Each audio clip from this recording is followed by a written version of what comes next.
a new week, and that means a new set of makeup that was announced and already released or is going to be released in the very few next week, very soon. And I am here to comment this and give my thoughts, whether I want to have this, I don't want to have this, should you have this, should you not, I don't know, we don't know. I'm just here to comment and just share my thoughts on this. So without any further rambling, let's do this, because the first that I have here is again Dior, and it's again blushes. And I am fairly confused because I never understood that whole Dior thing, because there is Dior, the like Dior makeup, and then there is the Dior backstage line that for some reason, from what I have seen, is supposed to be youthful and playful, and it's so edgy and not as classic as Dior. So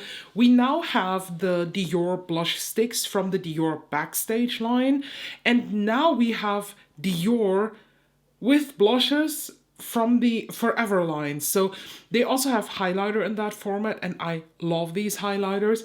And I hate to admit this, but I'm kind of tempted by these blushes too. But I did pick up 3 or 2. I don't know, because I have not gotten the package yet.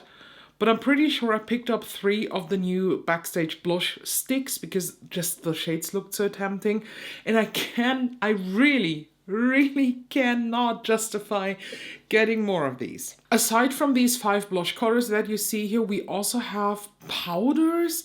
And according to this post here from Amit Beauty Talk, it says Forever Nude Radiant Filter and a Forever Nude matte filter. So I assume that these could be setting powders, maybe under eye setting powders or something like that, or finishing powder. If it's a finishing powder, I'm fully here, but we don't have a lot of info yet. It's set to be released in July. We have a new CBeauty release, and it's from a fairly new brand called Noiricorn. I am pretty sure it is a in-house brand from CBeauty-Mall. At least I read that somewhere, but I can't find the source anymore. And someone also said that in an Instagram story, so I'm pretty sure it is that. And this brand, Noiricorn, they collabed with Ghoul in Japan. I love her content. I love her whole makeup, her style, her vibe. It is so dead fairy-esque. I can't get enough of her. And they brought out a collab palette. This is the Blightmoon. And I'm honest with you, I am torn because I am confused by this palette. When you watch Ghoul in Japan's content, this palette is nothing like her style. It's really out there, in my opinion. Like the grays, the blacks, the white, yes, even the red. But the 3 very close to each other yellow chartreuse shades, or it's one bright yellow and 2 chartreuse shades, while one is, I think, a matte and the other one a shimmer. They do confuse me a little bit. The outside packaging is hand-drawn by Ghoul in Japan, so I really love that. And I am actually in that very fortunate position that I was asked if I want to try this palette, and I will get this sent in PR by CBeauty-Mall, so I'm fairly excited for that too. I don't know if I would have bought this myself, probably not because of these chartreuse shades, but so far, all the looks that I have seen from people who already have this palette, I'm like, I do like this. And the chartreuse shade was one of the reasons why I kept on for that one Odin's Eye palette, Sea Talk with Laura May Beauty.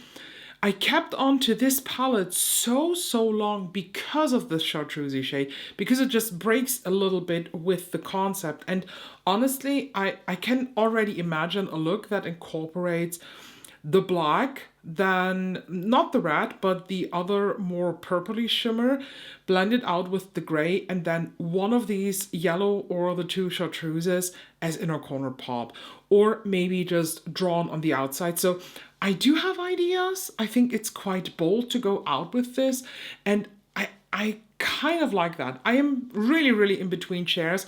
The longer I look at the palette, the more I like it. Let's just say it like that. So once this is here, once it arrived, I will of course do several looks with it and do a tutorial and a review on this. If you want to grab this earlier before I do my review, you can grab it on CBeauty-Mall and even save 5% with my code ELLAGRAM_makeup. Link and stuff is always in the description box. We also have a new release from Makeup by Mario, and I'm also confused here because didn't Makeup by Mario have already powder bronzers? And I am pretty sure that they were quite popular amongst people. And now he came out with the Soft Sculpt Talk Free Blurring Bronzer. I'm pretty sure it's all that freaking shit marketing, it's talk free, because people just like to hop on that fear-mongering bandwagon. I am not interested in these because all of the pictures that I've seen, these bronzers look always different.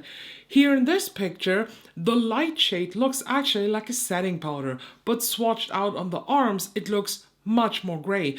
But I'm pretty sure from my expectation with Makeup by Mario and my experience with the Makeup by Mario products, especially when there is a shade that is called light, it is most certainly warm and orange. That is the reason why I just threw out most of the Makeup by Mario stuff, because light is too orange for me.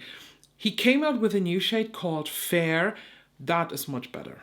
But light, I don't know, the swatches look different to what the bronzers look like. It's also not available yet here, and I'm not ordering this from the Makeup by Mario website.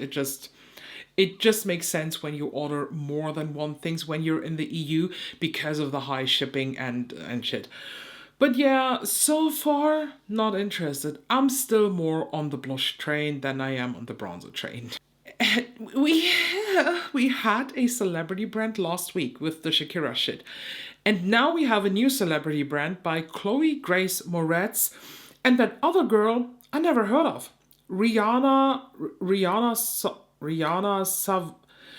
No. Okay, the Instagram handle is Rias Online and her name is Ria Sawayama. I never heard of her. I don't know what she is famous for. I guess it's also acting, but I have never seen her. I mean, we have so many great actors, you cannot possibly know everybody. The thing is, this picture here, I'm digging this. I really like that. I like the vibe, that more futuristic, out there, cyberpunkish, fairy-esque vibe. But Chloë Grace Moretz is not really known for looks like that. When I think of Chloë Grace Moretz, I think of a very natural, glowing look, but not this. But it looks awesome on her. So I don't know, I'm kind of in between chairs with this. I started to follow them, so I am up to date, and I want to see what they bring out. They will launch the products in June, then the full reveal is coming.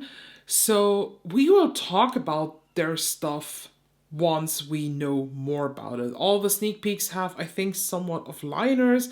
I saw some quads, I think, so stay curious, I would say. This could go either way. This could be a really great new celebrity brand that can be as successful as a Fenty or Rare Beauty, or this could just fail like every other celebrity brand that celebrities that are bringing out these brands are not really known for. Another thing in C-Beauty, Sugarock announced 2 new palettes. We don't have a name yet. I only have the photo here that Look Healthy Store posted, and the palette in the front is more a swampy green with a pop of pastel palette, and the one in the back is a cool toned lilac-y icy palette. I think with a duochrome there that shifts purple green because we see a lot of green here. I never tried Sugarock. I never didn't. I never justified the price tag when the color story is not 100% a thing for me. And the only Sugarock palette that ever spoke completely to me, that one is not available yet because they truly do capsule collections. Once the stuff is sold out, it's not restocked. That's it. It's really, really strictly limited. I don't know yet. I don't have an opinion on these. I mean, the packaging is divine. I already get nightmares on how do I store these, but it looks quite nice and it looks very extravagant and I really like that. So I will talk about this once we have more pictures, more swatches, and a real good deep look inside. So far from what we've seen here, I don't think these are going to be the palettes for me where I can justify spending that much money on them. Let's take a quick look at the new Lethal Cosmetics Adventure Time collection. I said it already that I don't like the fact that Lethal Cosmetics is going into these freaking licensed collabs. I don't like that. I want Lethal Cosmetics go back to what they started with, their beautiful singles, but they completely forgot that. I guess there's more money laying on the collection pool, but maybe it's because I don't have a feeling for Adventure Time. I never watched it. I don't know what's it about. I know what it is and that it exists, but I never felt the urge to watch that. So I don't have an emotional connection to that and connection. But what I wanted to say is that these collections, they live off of that emotional bonding that you have to a franchise, of a movie, of a TV show, whatever. So I understand that people are quite excited for this when they are fans of Adventure Time, because at the same time, people who are not fans of Twilight will not like the Twilight palettes, pretty sure. So looking at this as someone who has never seen Adventure Time, who has no clue if the color story, if the stuff is really, really fitting that, I am not interested in the eyeshadow palette.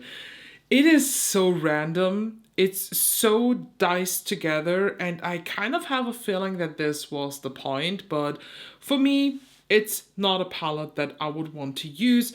Also, the other things, the glosses, the lipsticks, no, just no.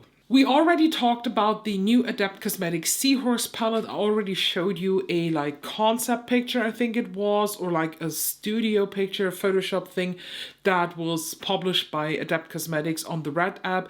And now we have a live photo from the new Seahorse version from the owner of Adept Cosmetics. She posted this on her personal Instagram account and she wrote that she just had a good sunlight and went out with the palette and photographed it in the driveway. Very interesting. So I don't know how I feel about this, because the biggest critique, according to Adept Cosmetics, was that the shades are very, very close to each other, at least some of them. And when I look at this photo here, we have the same. We have here at least 2 or 3 shades that have very close sisters and brothers in the palette. So where is the purpose to reformulate everything? Also, I don't think that the Seahorse palette had any formulation issue. This was the first Adept palette where I was like, oh my god, that formula is through and through perfect. Plus, the Seahorse palette for me was always a pastel aqua palette. It was not pastel in the way of what I'm wearing here, for example, but it was, we have pastel multichromes. Nobody has pastel multichromes so far, and while I'm not a pastel fan, these were just opaque enough to punch you in the face, but at the same time light enough and subtle and soft enough to work with a majority of looks and not give off the strong multichrome feeling that multichromes usually have. And I think the old Seahorse was perfect for people who like multichromes to include in their everyday, but who just don't like to walk around with these loud banging eye looks. Seahorse gave you that. And the new Seahorse is a new palette. I'm sorry, it's a new palette with new shades and just the same shade names. I don't think that this is a reformulation or a rebranding of Seahorse, whatever. This is a completely new palette, and from these pictures now that we have seen so far, I'm not okay with that. I am curious how the swatches will be, and if it doesn't cost an arm and a leg, I will probably grab this to compare it to the old Seahorse to make you aware of the differences and to maybe save you from a fail buying things. You know what I wanted to say. The last thing that I want to talk about today is the reveal and the inside of the new Blendbunny X Jordan Liberty entitled brand masterclass. And I say entitled because all the promos that I've seen so far, all the stories that not Blendbunny but Jordan Liberty posted, they give off this strong, look at me, I'm so much better than you feeling. There was a story not too long ago. I don't have the screenshot anymore, but to rephrase what was in there, basically Jordan Liberty posted like, yeah, look at us, and we know how the industry is ripping you off, and we will not do this because we are so much better than you. We will not do this, do that. And the whole story was like, look at me. I can charge you $100 of this, but I will only charge you 80 because I'm such a good human. That is the vibe that I have from the beginning on, and that's a huge problem. I don't know what it is, but I have a vibe problem, and that vibe problem is now crashing with what we see here in these first pictures. I mean, let's just ignore that row of lip oils and lip glosses. It's nothing that I'm really interested in. Let's also ignore the brushes because honestly, they will not save the world and they will not be any better than the brushes you already maybe have from other brands. These two face palettes, or can we call them even multi-use palettes? Because the 4-pan is the Pro Luster palette. It's a magnetic quad featuring 4 multi-use luster toppers, supercharged blush lights, best layered over matte blushes. So it's kind of a highlighter, high blush hybrid thing, but also they tell you can use it in any way you like. I do like the composition. If it wasn't for the orange and the gold, I probably would be interested, but I don't think it's a bad product. What is really drawing the attention is the 15-pan palette, because that is a 15-pan blush palette. This is what I wanted to have from Made by Mitchell.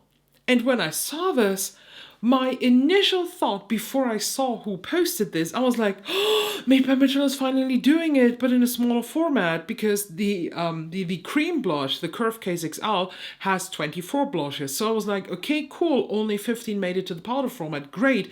And then I saw who posted this. And I was like, huh, interesting. When we take a close look to this blush palette, we see a quad of pinks and purple. We see some mustardy oranges. We see some warm pinks, and we see some neutral pinks leaning from dusty to dark. Plus, from the description, it also says 12 buttery mattes, okay? 2 blush lights and 1 luster shade in the range of individually designed vivid trend and neutral shades. I guess it's that super light shade here that is in the last row, the second shade from left. I am really unsure. My initial thought when I saw this was, oh my god, I like this. Then I realized what this really is, and I was like, I don't like that vibe. I don't like the whole marketing move of them saying of them pretending to be so much better than all of the other brands. Honestly, every makeup brand wants your money. No makeup brand is doing this because they're friends or because they want to save the world. They're selling products to make money and to feed their families. That is it. Period. Why do we need to discuss this now? But this whole so high above the other brands vibe that the whole marketing so far gives, and this is not the Blendbunny marketing, it's the Jordan Liberty marketing. Like, he is doing these. Blendbunny is just reposting it, of course. I don't know how I feel about this, and I am unsure. I am really curious how you feel about this. Let me know your thoughts on this. Just put them in the comments right away. But yeah, that is everything that I have saved so far. Interesting things here, interesting releases. It was a good week. It was not an overwhelming week, and I like that. Let me know your thoughts as always, please, down below. Thank you so much for watching. Please make sure to subscribe to miss out any of the other upcoming videos, like the Clear Chronicles Part 10 on Wednesday, and the review here, what I'm wearing, of the 2 new Norini palettes on Friday. Thank you so much, and I'll see you soon.